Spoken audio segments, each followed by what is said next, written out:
Madam నమస్కారం అండి. నమస్తే అండి. చాలా మంది ఇన్స్టాగ్రామ్లో నాకు మెసేజ్ చేసింది ఏంటి అంటే నెక్స్ట్ ఎపిసోడ్లో కొంచెం మా ఈ క్వశ్చన్ అడగండి అని. డైవర్స్ అవ్వకుండానే ఇంకొక పెళ్లి చేసుకోవచ్చా? అంజలి గారు, నేను ఈ ప్రశ్నకి సమాధానం చెప్పే ముందు కొన్ని విషయాలు మీతోని పంచుకోవాలనుకుంటున్నాను. అంటే చాలామంది ఏమనుకుంటూ ఉంటారంటే సమాజం అంటే కేవలం ఒక ప్రభుత్వమనో లేదా కొన్ని వ్యాపార సంస్థలను ఇలా అనుకుంటూ ఉంటారు. కానీ సమాజంలోని అతి ముఖ్యమైనటువంటిది కుటుంబం అన్న విషయాన్ని చాలా పెద్దవాళ్ళ నుంచి చిన్నవాళ్ళ మటుకు కూడా విస్మరిస్తూ ఉంటారు. అనేక కుటుంబాలు కలిసి ఒక సమాజంగా మారుతూ ఉంటుంది. ఆ కుటుంబం అన్నది సరిగా లేనప్పుడు ఆ సమాజం కూడా సరిగా ఉండేటటువంటి అవకాశం లేదు. ఇప్పుడు మీ ప్రశ్నకు వద్దాం. అసలు ఫస్ట్ డైవర్స్ ఎందుకు అవుతుంది అన్నదే నేను ఇంతసేపు మాట్లాడాను. అవును, ఇంతసేపు నేనేం చెప్పింది, ఈ కుటుంబ వ్యవస్థలోని పెళ్ళి అన్నది ఒక ప్రధానమైనటువంటి అంశం. ఒకప్పుడు మనము పెళ్లి చేసుకుంటే ఆ పెళ్లి చివరి మటుకు అంటే మనం బ్రతికున్నంత కాలం ఆ బంధంలో కట్టుబడి ఉండాలి అని మన పెద్దలు చెప్పారు. మన యొక్క పెళ్లి యొక్క సారాంశం ఏ మతమైనా కానివ్వండి, పెళ్లి యొక్క ప్రాధాన్యత అదే, దాంతో ఉన్నాం. కానీ ఈరోజు పెళ్లి చేసుకోకముందే డైవర్స్ అవుతాదేమో అనే ఆలోచనతోని పెళ్ళి అన్నది ప్రారంభమవుతుంది. అంటే డైవర్స్ అన్నది ఒక ప్రధాన అంశం అయిపోయింది. పెళ్ళిలోనే ఒకప్పుడు వీళ్ళిద్దరూ కలిసి ఉంటారు, వీళ్ళ వలన కుటుంబం ఎక్స్టెండ్ అవుతుంది. అంటే వీళ్ళ పిల్లలు ఇలా కుటుంబము ఆ తరతరాలుగా ఆ సాంప్రదాయం కొనసాగుతుంది అన్న ఆలోచనతో పెళ్ళి అన్నది ప్రారంభమయ్యి ఈరోజు పెళ్ళి అన్నది ఒక 4 రోజుల ప్రయాణమై విడాకులు అన్నది ఒక ప్రధానమైనటువంటి అంశంగా మారిపోయింది. సో ఇక్కడ విడాకులు ఎందుకు అవుతున్నాయి అంటే దానికి మళ్ళీ అనేక కారణాలు, అంటే చట్టం చెప్పినటువంటి కారణాలు, విడాకులు ఏ సందర్భంలో తీసుకోవచ్చు అని చట్టం చెప్పినటువంటి కారణాలు ఒక వంతైతే, సామాజిక పరంగా ఎందుకు విడాకులు అవుతున్నాయి అన్నది చాలా పెద్ద సబ్జెక్ట్. అనేక కోణాల నుంచి చూడవలసినటువంటి అంశం ఇది. అంటే సామాజిక పరంగా, ఆర్థిక పరంగా, అలాగే మన సాంస్కృతిక పరంగా కల్చరల్ డిఫరెన్సెస్ కూడా సమ్టైమ్స్ కారణాలు అవుతుంటాయి. ఇవన్నీ కారణాల వల్ల విడాకులు అవుతున్నాయి. మరి అటువంటి విడాకుల గురించి అంటే ఒక దంపతులు ఏ కారణం గురించన్నా కానివ్వండి, వాళ్ళ మధ్యన వచ్చినటువంటి వివాదాలు, గొడవల వలన కోర్టు మెట్లు ఎక్కినప్పుడు, చట్టాన్ని ఆశ్రయించినప్పుడు విడాకులు అన్నది వాళ్ళు వేసుకోవడం జరుగుతుంది. విడాకులు కావాలి అని కేసు వేసుకుంటారు. కానీ చాలామంది ఆ విడాకులు తీసుకోకుండానే వేరే పెళ్లి చేసుకోవాలి అనే ఆలోచనలో ఉంటారు. చాలామంది పెళ్ళిళ్ళు చేసుకుంటున్నారు కూడా. మరి అలా చేసుకోవచ్చా అన్న మీ ప్రశ్నకి సమాధానం స్ట్రైట్ సింగిల్ వర్డ్లని నో, లేదు అని చెప్పాలి. ఖచ్చితంగా లేదు, అసలు క్వశ్చనే లేదు, ఏ డౌటు లేదు. ఇందులో వేరే ఒక్కరు కూడా దీని మీద కామెంట్ చేయడానికి అవకాశం లేదు. ఇది ఎస్. అలా అయితే ఇప్పుడు జరిగే ఇష్యూస్ అన్ని ఇప్పుడు మీడియాలో మీరు 2 రోజుల నుంచి చూస్తూనే ఉన్నారు. వైఫ్ పిల్లలు ఉన్నా కూడా వేరే అమ్మాయితోటి లేదా పెళ్లి చేసేసుకున్నామని కొంతమంది అంటున్నారు, లేదా వేరే అమ్మాయితోటి అన్ని రకాల రిలేషన్స్ ఉన్న సిచ్యువేషన్స్ మనం ఎక్కువ చూస్తున్నాం. అంటే అందులో లీగాలిటీ లేదంటున్నారా? అంతేనే మీరు చెప్పేది? 100% లీగాలిటీ లేదు. మీరు చాలా చక్కటి అంశాన్ని లేవనెత్తారు. ఈ మధ్యకాలంలో మనం చాలా విషయాలు చూస్తున్నామండి. అంటే ఈ మధ్యకాలంలో కాదు, నిజానికి ఎప్పుడూ ఉంది, ఇంత ఎక్కువగా ఉండకపోవచ్చు. ఈ సందర్భాల్లో అయితే అనాదిగా ఉన్నది. కానీ మనకి మాధ్యమాలు ఇప్పుడు వస్తున్నటువంటి యూట్యూబ్స్ కానివ్వండి లేదా శాటిలైట్ ఛానల్స్ వలన చాలా వెలుగులోకి వస్తాయి. అయితే మీరు మళ్ళీ ఇందులో 2 విషయాలు మాట్లాడారు. ఇక్కడ ప్రాబ్లం ఏంటంటే అండి, జనరల్ టాక్కి లీగల్ టాక్కి తేడా ఉంటుంది. ఏంటంటే జనరల్ టాక్ అంటే లే పర్సన్కి లా పర్సన్కి, లే పర్సన్ మాట్లాడేది సాహిత్యానికి సంబంధించింది, సమాజానికి సంబంధించింది. కానీ లా పర్సన్ మాట్లాడేది చట్టానికి సంబంధించింది. చట్టానికి కొన్ని పరిధులు ఉంటాయి. ఆ చట్టం దాటి మనం మాట్లాడడానికి ఉండదు. ఫలానా కేసు, ఫలానా ఒక క్రైము, అఫెన్సు ఏ సెక్షన్ కింద పడుతుందంటే ఆ సెక్షన్ గురించే మాట్లాడాలి. అంతేగాని మనం ఒక సెక్షన్ ఒకటి ఎక్కువ చెప్పుకోవాలి, ఒకటి తక్కువ చెప్తే అది వీలు కాదు. అంటే నేను ఏది మాట్లాడినా కానీ అది చట్ట పరిధిలోనే మాట్లాడవలసి ఉంటుంది. చట్టాన్ని దాటి నా ఇష్టానికి అనుకూలంగా మాట్లాడడానికి లేదు. ఇక్కడ మీరు 2 విషయాలు లేవనెత్తారు కాబట్టి ఈ మాట ఎత్తాను. ఒకటేమన్నారు, ఒకటి డైవర్స్ కాకుండానే పెళ్ళిళ్ళు చేసుకుంటున్నారు. ఈ మధ్యకాలంలో మనం చూస్తూ ఉన్నాము. ఈ మధ్యకాలం కాదు, చాలా కాలం నుంచి నిజం చెప్పాలంటే గొప్ప గొప్ప వాళ్ళు చాలామంది దీనికి ఎగ్జాంపుల్స్గా మనం చెప్పచ్చు. పేర్లు తీసుకోక్కర్లేదు. పేర్లు తీసుకోకపోయినా ఎంతో మంది పెద్ద పెద్ద సెలబ్రిటీస్ ఒక పెళ్ళయి వాళ్ళకి పిల్లలుండి వైఫ్ తో ఉండగానే డివోర్స్ తీసుకోకుండానే వేరే పెళ్లి చేసుకున్న సందర్భాలు 1, 2, 3 సార్లు కూడా నేను ఎన్నో చూసిన సెలబ్రిటీస్. మీరే కదా అందరికీ తెలిసిన విషయమే కదా. ఎందుకంటే అదేం సీక్రెట్ కాదు, వాళ్ళు ఓపెన్ గానే చెప్తున్నారు. ఎగ్జాక్ట్లీ. అంటే నా ఉద్దేశం ఏంటంటే ఇప్పుడు ఇన్ని చట్టాలు, ఇన్ని రకాలైన రిస్ట్రిక్షన్స్, ఇంత పద్ధతులు పెట్టిన తర్వాత కూడా మనుషులు వాళ్ళ ఇష్టానుసారం ఎవరేమనుకుంటే నాకేంలే అని వీళ్ళ ఇష్టానుసారం వీళ్ళు పెళ్లిళ్ళు చేసుకోవడం, వీళ్ళు పిల్లల్ని కండం, వీళ్ళు వాళ్ళకి మీడియా వాళ్ళని చాలా గొప్పగా ప్రొజెక్ట్ చేయడం అది కూడా మళ్ళీ నా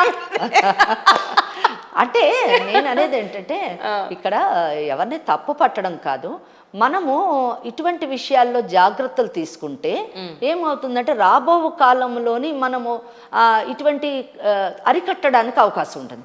కానీ చాలా గొప్పగా ప్రొజెక్ట్ చేయడం వల్ల యువతరం ఏమనుకుంటుందంటే ఇది ఏముంది వాళ్ళు చేస్తున్నారు, మేము కూడా చెయ్యొచ్చు, వాళ్ళని అంత గొప్పగా చూపిస్తున్నప్పుడు మమ్మల్ని కూడా చూపిస్తారు, what is wrong in it, దీనివల్ల ఏం తప్పు కాదు కదా అనే ఆలోచనలోని మనము యువతరాన్ని పంపించడం కొంచెం నిజంగా దురదృష్టకరమైనటువంటి విషయమే.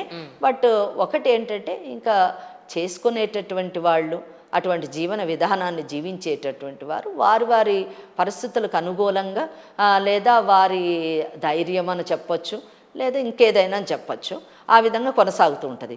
ఇంకోటి రెండో అంశం మీరు ఏం చెప్పారంటే వాళ్ళు ఇష్టానుసారంగా జీవిస్తున్నారు అని అన్నారు. ఈ మధ్యకాలంలో మనం చాలా కేసుల్లో కూడా చాలా ట్రెండీగా చూపిస్తూ ఉన్నారు మీ యూట్యూబ్లోని. దాంట్లోనే ఏంటంటే ఇష్టానుసారంగా జీవించడం అంటే పెళ్లి కాకుండా జీవించడం అని నేను అనుకుంటా, మీ ఉద్దేశం అదే అనుకుంటా. అది కూడా one of the point. Yes. అయితే ఇక్కడ ఈ రెండిటికి తేడా ఏంటంటే, ఒకటి డైవర్స్ కాకుండా అనండి, లేదా భార్య ఉండగా, ఇంకొకటి పెళ్లి సబ్సిస్టెన్స్గా ఉండగా. మ్యారేజ్ అన్నది జరిగినటువంటి సాంప్రదాయంగా కానివ్వండి, లవ్ మ్యారేజ్ కానివ్వండి, ఏదైనా ఒక పెళ్లి బ్రతికొండగా, భార్య బ్రతికొండగా, డైవర్స్ కాకుండా 3 అంశాలు తీసుకు. అవును, చాలా డెప్త్ ఉంది సబ్జెక్ట్ ఇందులో కదా.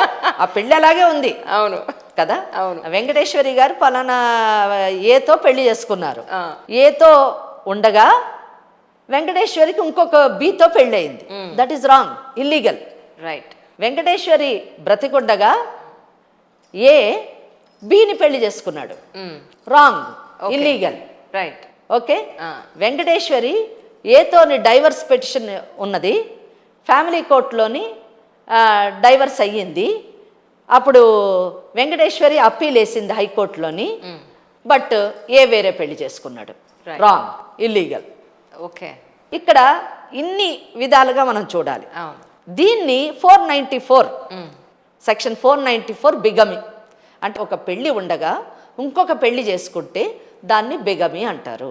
నాకు తెలిసి ఈ మంత్ నుంచి అనుకుంటా మరి ఇండియన్ పీనల్ కోడ్ అంతా ఇది చేశారు, సెక్షన్ మరి మారినట్టుంది, నేను చూసి చెప్పాలి, నేను పాతది చెప్తున్నాను. సెక్షన్ 494 కింద పడుతుంది. ఇంకొక మాట అన్నారు మీరు, ఇందులోని 2 అంశాలు ఒకేసారి లేవనెత్తేశారు మాటల్లో, చాలా పెద్ద సబ్జెక్ట్ అది.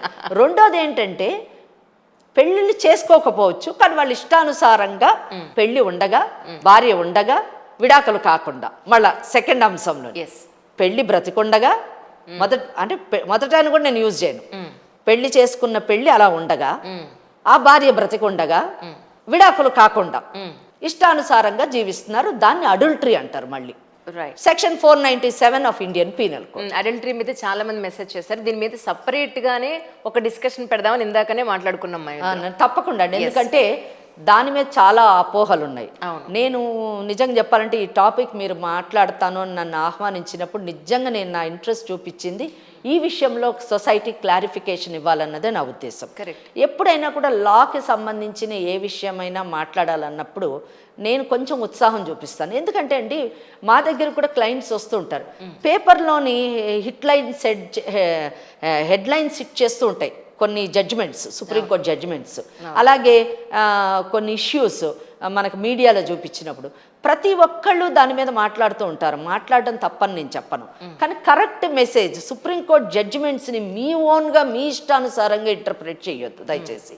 అందులోని ఏ కారణంగా ఏ సందర్భంగా సుప్రీంకోర్టు ఆ విధంగా వ్యాఖ్యానించింది, ఆ విధమైనటువంటి తీర్పునిచ్చిందని పూర్తి జడ్జిమెంట్ చదివి మీరు మాట్లాడాలి.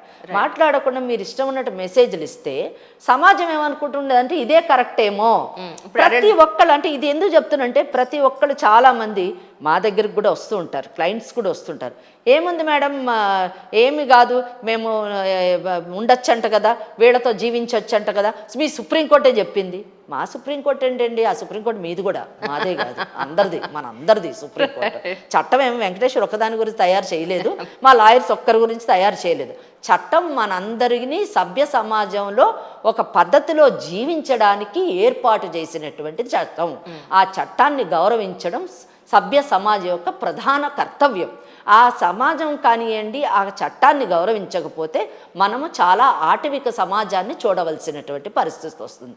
ఈరోజు ఏదైనా మధ్యతరగతి వాళ్ళని కానివ్వండి, సామాన్యుని కానివ్వండి, ఏదైనా రక్షణ ఉందంటే అది కేవలం చట్టం మాత్రమే.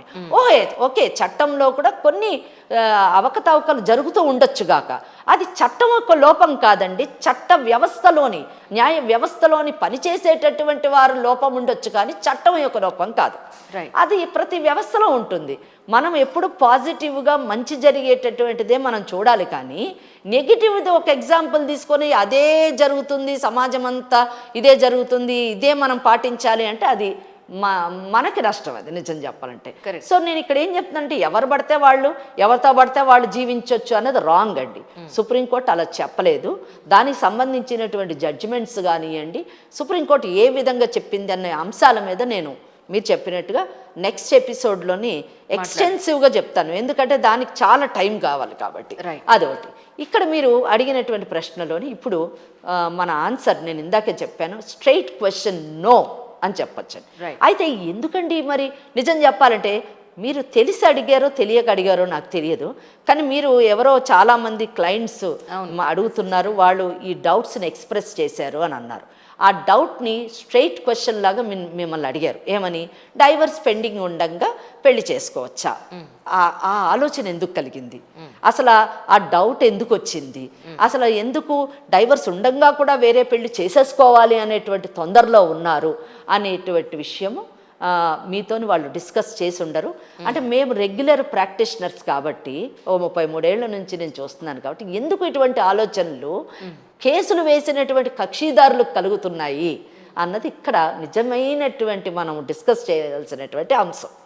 ఎందుకంటే ప్రాక్టికల్గా ఉండేటటువంటి అడ్వకేట్స్కి ఇది తెలుసు, న్యాయమూర్తులకు తెలుసు, న్యాయ వ్యవస్థకు తెలుసు.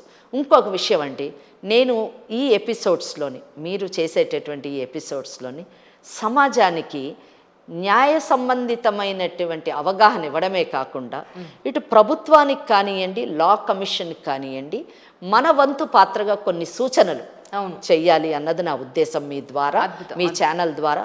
సో దట్ ఏ ఒక్క సూచన అన్నా కానీ ప్రభుత్వం కానివ్వండి, లా కమిషన్ కానివ్వండి, ఒకవేళ దృష్టిలోకి వచ్చి దాన్ని సరిచేయడానికి కానీ ప్రయత్నిస్తే తప్పకుండా ఇది సమాజానికి ఉపయోగపడుతుంది. ఇది ఏ ఒక్కరికో సంబంధించినటువంటి సమస్యలు కాదు, ఇది సమాజానికి సంబంధించినటువంటి సమస్యలు.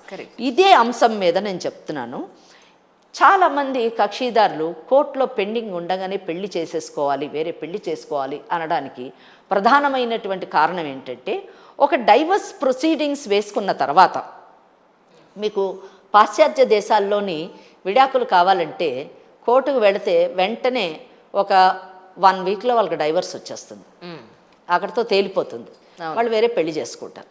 But that is not the case with Indian system, Indian legal system. ఎందుకంటే ఇక్కడ మనకి ఒక విడాకులు కావాలంటే చట్టాలు మతాలకు సంబంధించి, అంటే భారతదేశం అనేక మతాల సముదాయం, అనేక కులాల సముదాయం, అందులో మళ్ళీ ట్రైబల్స్ కూడా ఉన్నారు. మళ్ళీ ట్రైబల్స్కి వర్తించినటువంటి చట్టాలు కొన్ని ఉన్నాయి. అయితే ఈ మతాల్లో మనము ప్రధానంగా 3 మతాలు తీసుకుంటే, అంటే హిందువులు కానివ్వండి, క్రైస్తవులు కానివ్వండి, లేదా మహమ్మడన్స్ కానివ్వండి, ఈ ముగ్గురికి కూడా 3 సపరేట్ మతాలు ఉన్నాయి.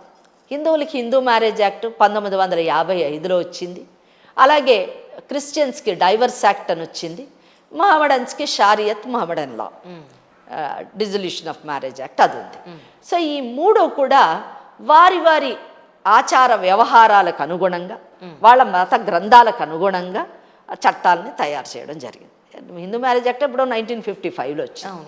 అప్పుడు కాల పరిస్థితులు, సామాజిక పరిస్థితులు వేరేగా, అసలు పరిస్థితులే వేరు, టోటల్ పరిస్థితి.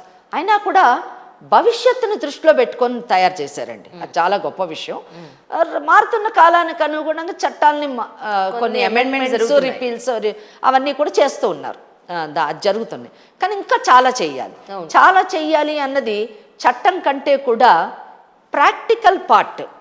అంటే చట్టాన్ని ఎగ్జిక్యూట్ చేసే, చట్టాన్ని ఉపయోగించుకునేటటువంటి ఆ ఒరవడిలోని ఏం జరుగుతున్నాయి కోర్ట్స్లోని, దానివల్ల ఎంత సమాజానికి మన చట్టాలు ఉపయోగపడుతున్నాయి, దానివల్ల ఎంత నష్టం వాటిల్లుతున్నది అన్నది బేరీజు వేసుకొని ఆ నష్టాన్ని ఏ విధంగా సరిచేస్తారో అది ప్రభుత్వము ఇటు న్యాయ వ్యవస్థ పైన ఆధారపడి ఉంటుంది. అది జరిగినప్పుడు అంటే పార్లమెంట్ కొన్ని అమెండ్మెంట్స్ చేయాలి, హైకోర్ట్స్ రూల్స్ తీసుకొని వస్తే చాలా మటుకు నిజంగా ఇప్పుడున్నటువంటి చట్టాలు, మన చట్టాలే ప్రజలకి నిజంగా ఉపయోగపడుతూ ఉంటాయి. దాంట్లో ప్రధానమైనటువంటిది ఏ కేసు అయినా వేసుకుంటే ఏంటంటే సంవత్సరాల తరబడి జరుగుతాయి అని చాలామంది మాట్లాడుతూ ఉంటారు. ఇది చాలా మటుకు వాస్తవమే. అయితే ఇందాక నేను చెప్పినట్టుగా పాశ్చాత్య దేశాల్లోని కేవలం ఒక వారం రోజుల్లోనే మనకి విడాకులు వస్తాయండి అని చెప్పాను నేను, కరెక్టే. కానీ దానిలో ఉండే నష్టాలు దానిలో ఉన్నాయి. వారం రోజుల్లో విడాకులు ఒక రోజులో కూడా వచ్చేటటువంటి సందర్భాలు ఉన్నాయి, వస్తాయి, కరెక్టే. అదర్ సైడ్కి అసలు అంటే ఒకళ్ళు కేసు వేస్తే, ఇప్పుడు వెంకటేశ్వరి గారు కేసు వేస్తే అదర్ సైడ్కి నోటీసు వచ్చినా అందినా అందకపోయినా కానీ ఇక్కడ విడాకులు ఇచ్చేస్తారు.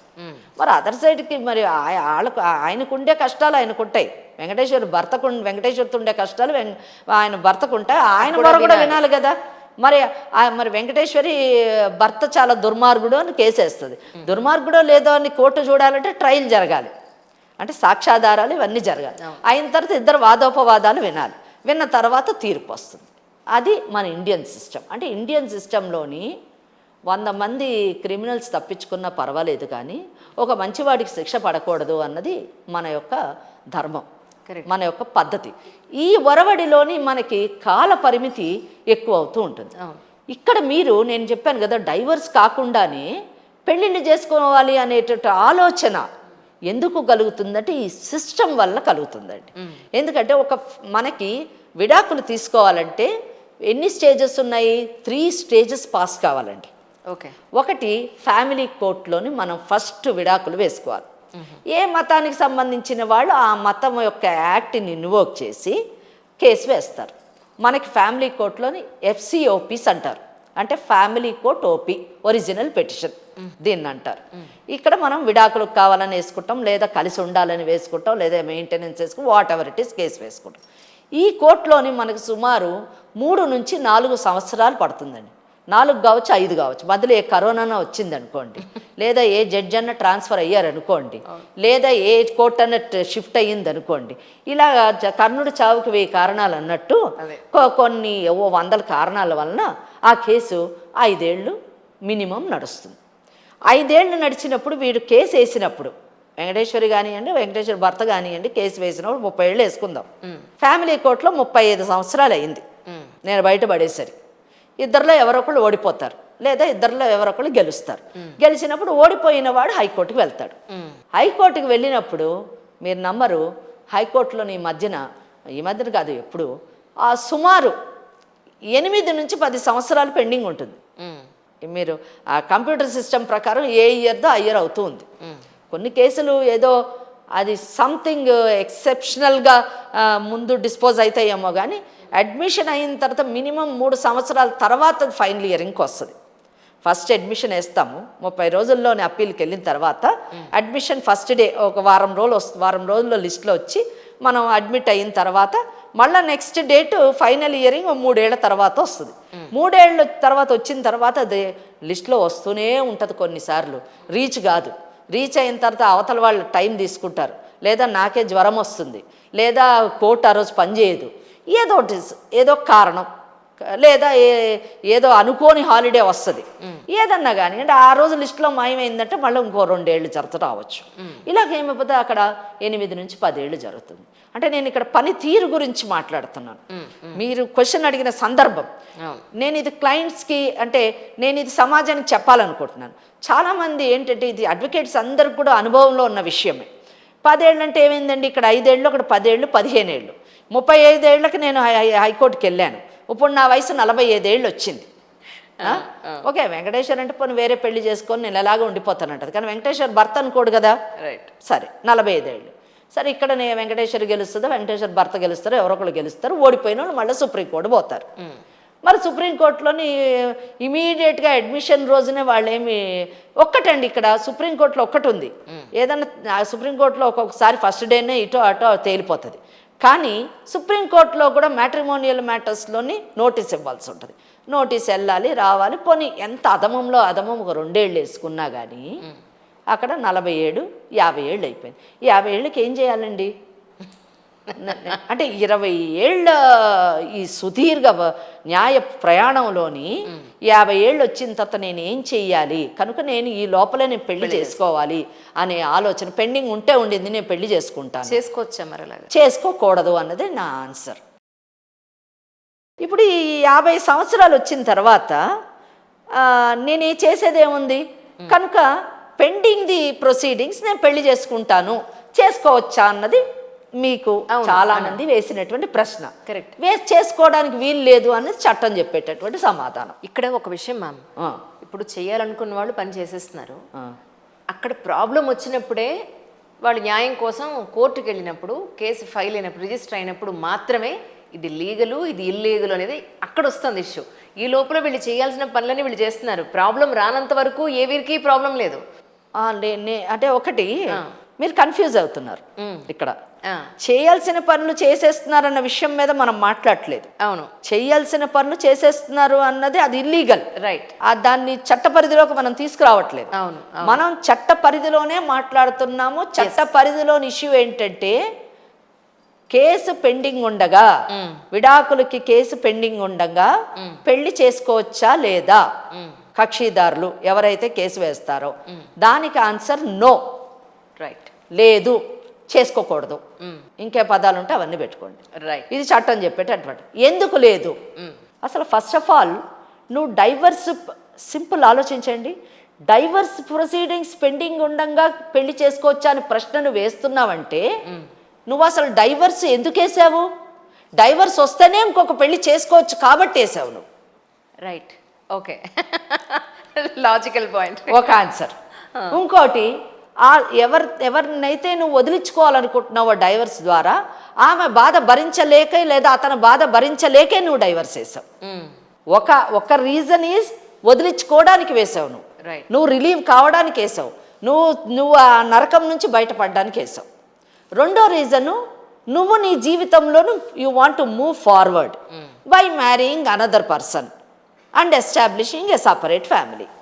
ఒక కొత్త జీవితాన్ని ఇంకొక కొత్త వ్యక్తిని పెళ్లి చేసుకొని జీవితంలో ముందుకు కొనసాగించడానికి నువ్వు డైవర్స్ చేసుకున్నావు. Then how will you marry? ఆ డైవర్స్ డిసైడ్ అవ్వందే. నువ్వు నీ యొక్క అటెంప్టే లీగల్గా పెళ్లి చేసుకోవాలని. సో నువ్వు లీగల్గా పెళ్లి చేసుకోవాలంటే లీగల్గా డైవర్స్ కావాలి. అయితే ఎందుకు, ఇంకొక కారణం ఏంటంటే, ఒక కారణం కాల వ్యవధిని తట్టుకోలేక, అంటే ఇంత సమయం వేస్ట్ చేసుకోలేక అడుగుతారు, పాపం చేసుకోవాలని ఒక ఫ్రస్ట్రేషన్కి వచ్చేస్తారు.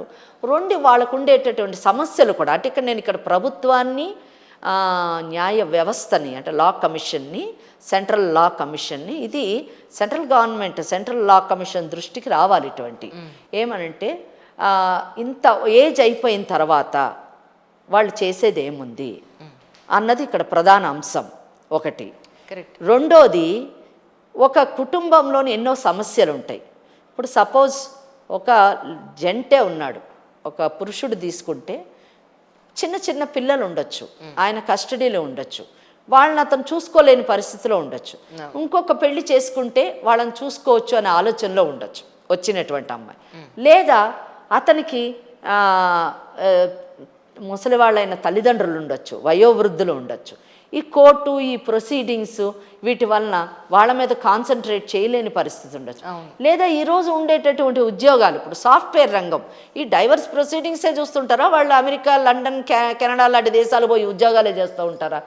ఇవన్నీ అంటే మారుతున్న కాలానికి అనుగుణంగా మరి న్యాయ చట్టంలోని కూడా ఇటువంటి చిన్న చిన్న మార్పులు జరుగుతూ ఉండాలి. ఇది చాలా ఇంపార్టెంట్. ఇక్కడ ఇంకొక విషయం, ఈ అన్నిటికంటే క్రూషియల్ థింగ్ ఏంటంటే, why I'm requesting the government and the central law commission to bring changes.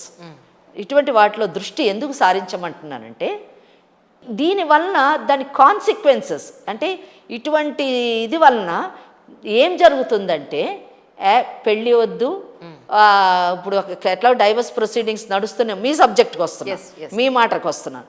Divorce proceedings నడుస్తూనే ఉన్నాయి. అది అయ్యేంత మటుకు పెళ్లి చేసుకోకూడదు, పెళ్లి చేసుకుంటే 494 కింద పడతాను, 7 ఏళ్ళు జైలు శిక్ష పడుతుంది నాకు. ఈ గోలంతా కంటే ఎవరితోనన్నా వేరే వేరే పనులు, మీరు ఏదో పదం ఉపయోగించారు, వేరే వేరే పనులన్నీ చేస్తున్నారు, నా పనులన్నీ చేసుకుంటున్నారు. సో ఇప్పుడు ఇక్కడ మనం క్వశ్చన్ వేసుకోవాల్సింది ఏంటంటే చట్టము సక్రమమైన మార్గంలో మనల్ని తీసుకెళ్తుందా లేదా మనం అక్రమమైన పనులు చేయడానికి అవకాశం కల్పిస్తుందా? రైట్. చట్టం ఈజ్ పర్ఫెక్ట్. నేను చట్టాన్ని కామెంట్ చేయట్లేను, కామెంట్ చేసేటటువంటి సాహసం కూడా చేయను. ఎందుకంటే చట్టాన్ని అపారంగా గౌరవించే వ్యక్తుల్లో నేను ఒకదాన్ని. ప్లస్ న్యాయ వ్యవస్థ మీద నాకు అపారమైన గౌరవం ఉంది.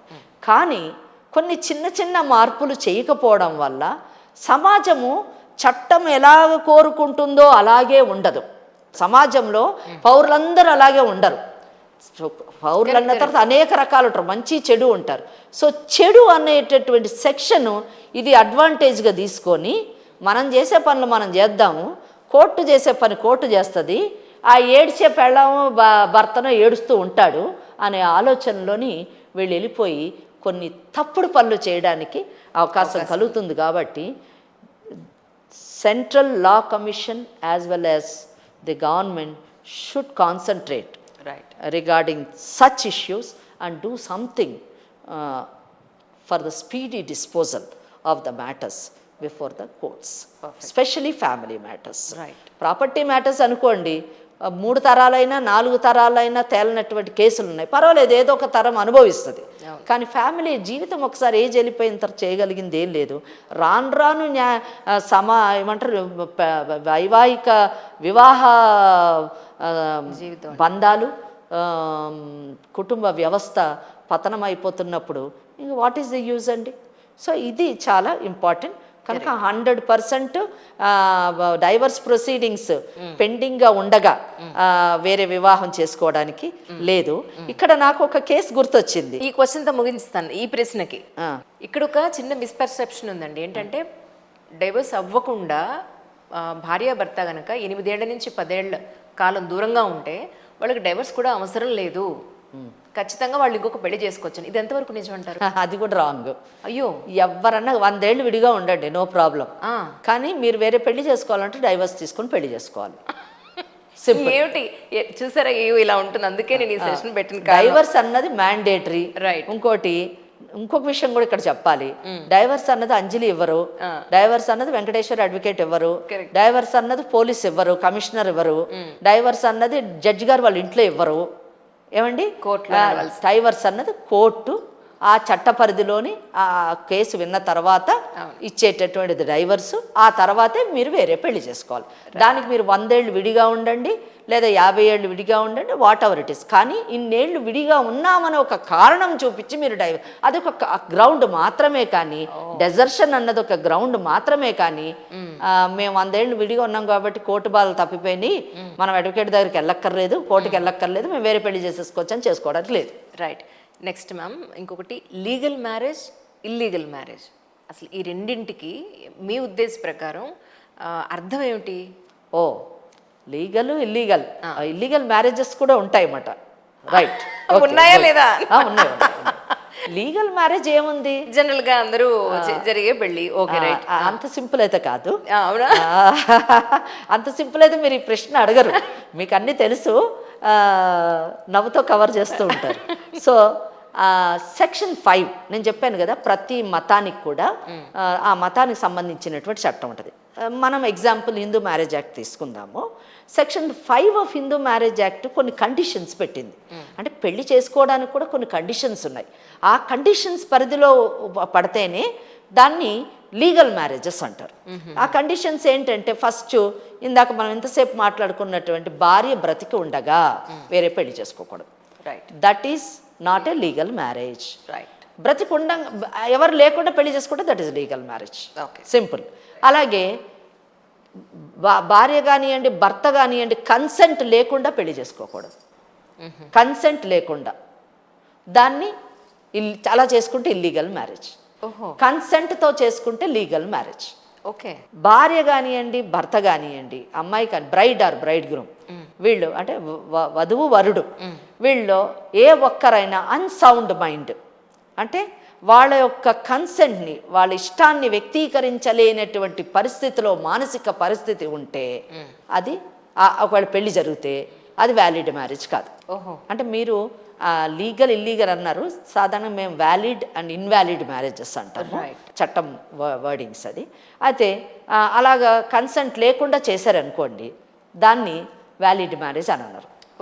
కొంతమంది అన్సౌండ్ మైండ్ ఉంటారు, మానసిక పరిస్థితి బాగుండదు, కానీ వాళ్ళ పెళ్ళిని అర్థం చేసుకొని తమ ఇష్టాన్ని వ్యక్తీకరించగలుగుతారు, అప్పుడు అది లీగల్ మ్యారేజ్, వ్యాలిడ్ మ్యారేజ్గా పరిగణించవచ్చు. అలాగే మైనర్స్, ఓ 12 ఏళ్ళ అమ్మాయిని తీసుకొచ్చి పెళ్లి చేస్తే that is not valid marriage. Okay. అందుకని ఏం చేస్తారు, సెక్షన్ 5 కండిషన్స్ పెట్టిన తర్వాత సెక్షన్ 11 and 12కి వెళ్ళిపోవాలి. మళ్ళీ మనం వెళ్ళిపోతే సెక్షన్ 11 వాయిడ్ మ్యారేజెస్ గురించి మాట్లాడుతుంది, అంటే చెల్లుబాటు కాని మ్యారేజెస్. సెక్షన్ 12 వాయిడబుల్ మ్యారేజెస్ గురించి మాట్లాడుతుంది. ఈ సెక్షన్ 11 సెక్షన్ 12 ప్రకారం జరిగేటటువంటి పెళ్ళిళ్ళు అంటే అవి మీ లెక్క ప్రకారం ఇల్లీగల్. ఇన్వాలిడ్ మ్యారేజెస్ని మనము డిక్లరేషన్ కేసు వేయచ్చు. ఒకవేళ అలా జరిగితే డిక్లరేషన్ వేయచ్చు, ఏమని, ఇవి నల్లిఫై చెయ్యండి, నల్ అండ్ వాయిడ్ కేసెస్ అని సెక్షన్ 12 కింద, సెక్షన్ 11 కింద వాయిడ్ మ్యారేజ్గా డిక్లేర్ చెయ్యండి అని చెప్పి అడగవచ్చు. సెక్షన్ 12లో ఫర్ ఎగ్జాంపుల్ ఇంపార్టెన్సీ తెలియదు, పెళ్ళి అయిన తర్వాత తెలిసింది, సో అది చెల్లుబాటు కానీ వాయిడబుల్ మ్యారేజ్. అలాగే అమ్మాయి పెళ్ళికి ముందే pregnant with somebody, that is not valid. Right. అలాగే సెక్షన్ 11లోని నేను ఇందా చెప్పాను, పిల్లలు పుట్టకపోవడం అన్నది కూడా ఒక కారణం, చెప్పలేదు. అలాగే సెక్షన్ 12లోని ఫ్రాడ్ అంటే చీటింగ్ చేశారు. ఫర్ ఎగ్జాంపుల్ అమ్మాయి వయసు 30 ఏళ్ళు, అబ్బాయిది 25 ఏళ్ళు, 24 ఏళ్ళండి అని చెప్పారు, తర్వాత అంతా వచ్చింది బయటికి, వస్తే మరి అది మరి మోసమే, ఫ్రాడే కదా, చీటింగ్. సో సెక్షన్ 12 కింద దాన్ని అటువంటి మ్యారేజ్ని నల్ అండ్ వాయిడ్గా డిక్లేర్ చేయండి అని అడగొచ్చు. అప్పుడు ఏం చేస్తారంటే, కానీ ఇక్కడ కొన్ని కండిషన్స్, ఆ సెక్షన్ 12 అన్నది సంవత్సరం లోపలే వేయాలి. ఓహో, ఎందుకంటే మీకు ఫ్రాడ్ అప్పుడే తెలిసిపోతుంది కదా. కరెక్ట్. అంతేగాని నేను 10 ఏళ్ళు ఈమెతో ఇతంతో బాగా కాపురం చేసి డబ్బులను లాక్కున్న తర్వాత కేసు వేస్తాట నడవదు. చాలా కూడా చేస్తూ ఉంటారు. మాకు ఇప్పుడు తెలిసిందంటే, ఎలా తెలుస్తుంది, నీకు పెళ్లి కాకముందే ప్రెగ్నెంట్ అని తెలిసింది కదా, నువ్వు అదే కారణం కదా అడుగుతున్నావు, నీకు ముందే తెలియాలి. అది 10 ఏళ్ళ తర్వాత ఎట్లా తెలుసు, ఆడ పెద్ద అయిన తర్వాత ఆడి పేరు మీద అన్ని ఆస్తులు లేసి అప్పుడు వస్తారు, ఏమని, మేడం ఇది వాయిడబుల్ మ్యారేజ్ మేడం, మీకే కదమ్మా, చట్టానికి మీకంటే బాగా తెలివి ఉంటుంది, మీరు అటువంటి పనులు చేయకండి చెప్తారు. సో ఇలాగ వ్యాలిడ్ అండ్ ఇన్వాలిడ్ మ్యారేజెస్ అంటూ ఉన్నాయి. పెళ్లి చేసుకునేటప్పుడు చాలామంది ఏమనుకుంటారంటే, ఇదే తప్పు సమాజంలో, అమ్మాయి బాగుందా, అబ్బాయి బాగున్నాడా, ఇప్పుడు అది కూడా చూడట్లేరులేండి. అబ్బాయికి ఎన్ని డాలర్లు సంపాదిస్తాడో, అమ్మాయి ఎన్ని డాలర్లు సంపాదిస్తే, వీళ్ళకి ఎన్ని ప్లాట్లు ఉన్నాయి, వాళ్ళకి ఎన్ని ప్లాట్లు ఉన్నాయి, ఇవి చూసేసుకొని పెళ్ళిళ్ళు చేసేసుకుంటున్నారండి. ఆ కండిషన్ మాత్రం మన చట్టాల్లో లేవు. మన చట్టాల్లో ఉన్న కండిషన్స్ని చూసుకోరు, అవి ఇగ్నోర్ చేస్తారు.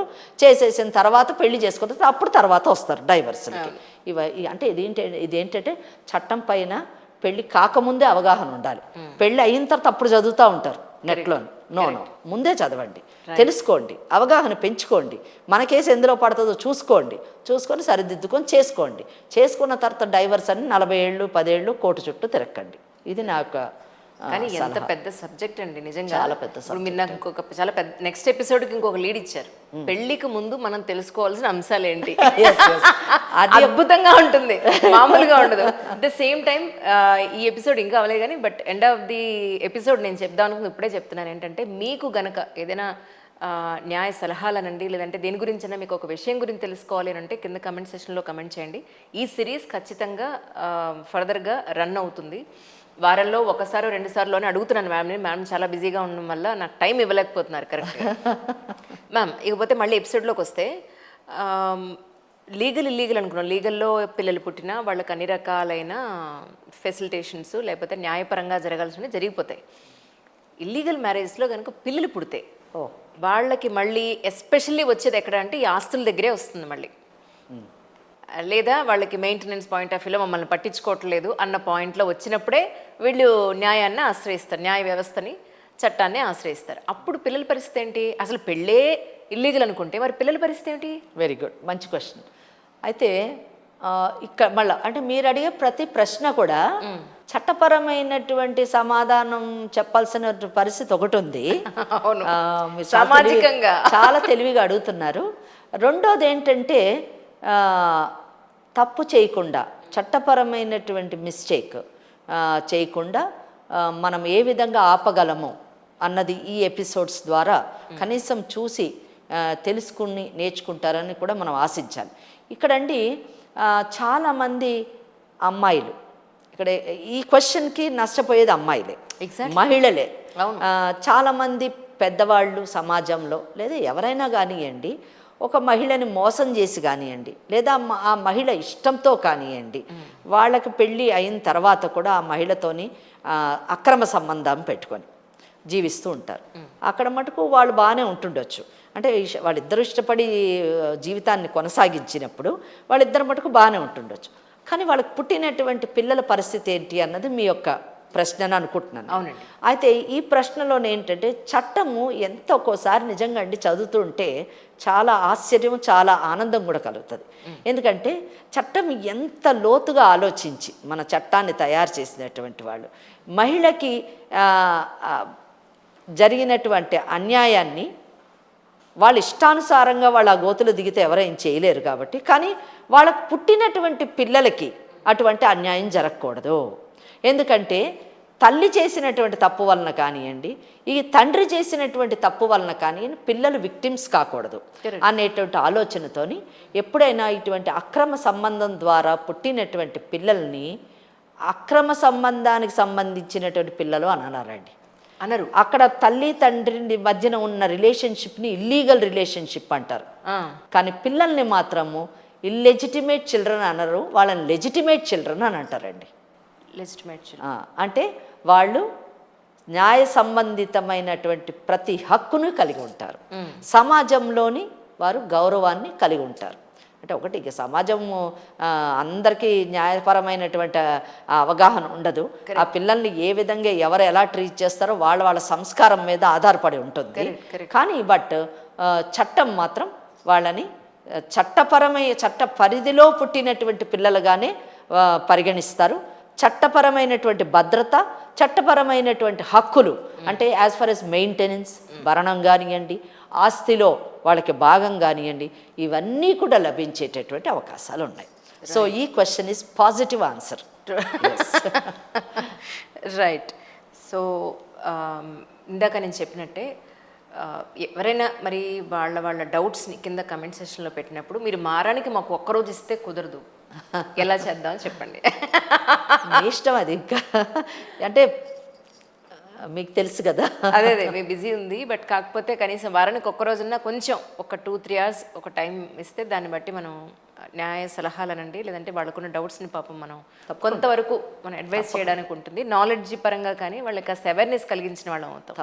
తప్పకుండా సమాజానికి న్యాయ సంబంధితమైనటువంటి అవగాహన కలిగించడం కానివ్వండి, లేదా కోర్టు న్యాయస్థానాల యొక్క పనితీరులోని కానివ్వండి, లేదా చట్టాల్లోని చిన్న మార్పులకు సంబంధించి కానివ్వండి, నా వంతు సలహాలు సూచనలు ఏమైనా చేయడానికి నేను తప్పకుండా మీకు సమయాన్ని కేటాయిస్తాను.